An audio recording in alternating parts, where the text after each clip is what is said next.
গণেশ শুধু বিঘ্নহর্তাই নন, তিনি জ্ঞানের দেবতা, অধ্যয়ন ও প্রজ্ঞার প্রতীক। ছোটবেলা থেকেই তিনি বেদ, শাস্ত্র, ন্যায়, ব্যাকরণ সব কিছু গভীরভাবে অধ্যয়ন করেছিলেন। দেবলোকের মধ্যে তাঁকেই ধরা হয় সর্বাধিক জ্ঞানী ও প্রজ্ঞাবান। এই কারণেই মহর্ষি ব্যাস যখন মহাভারত রচনার সংকল্প নিলেন, তিনি জানতেন এই বিরাট মহাকাব্য লিখে নিতে পারবে একমাত্র গণেশই, কারণ তার ছিল অসীম ধৈর্য আর প্রতিটি শ্লোক গভীরভাবে বুঝে নেওয়ার ক্ষমতা।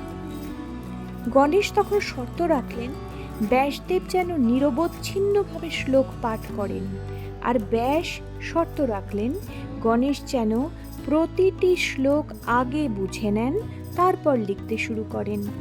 এভাবেই শুরু হলো মহাভারতের অমর রচনা।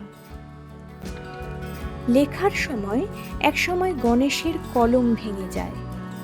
তিনি কিন্তু লেখা থামিয়ে দেন না, নিজের দাঁত ভেঙে তা দিয়েই লেখা চালিয়ে যান। তাই তাকে বলা হয় একদন্ত।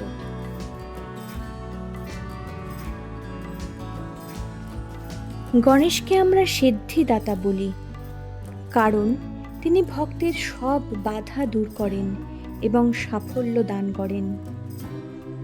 তিনি শেখান সত্যিকার জ্ঞান মানে শুধু দ্রুত শিখে নেওয়া নয়, বরং গভীরভাবে বোঝা, ধৈর্য ধরে কাজে লাগানো আর প্রয়োজনে আত্মত্যাগ করতেও প্রস্তুত থাকা।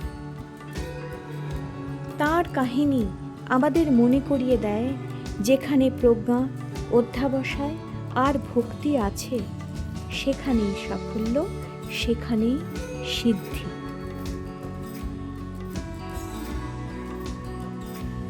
গুয়াশ মাধ্যমে আঁকা এই ছবিটিতে গণেশের চোখে চশমা, তিনি অধ্যয়নরত, আর তার পাশে তার পছন্দের খাবার দাবার। এই সম্পূর্ণ নিবেদনটির বিষয়ে আপনাদের মতামত জানার অপেক্ষায় রইলাম। অনেক ধন্যবাদ।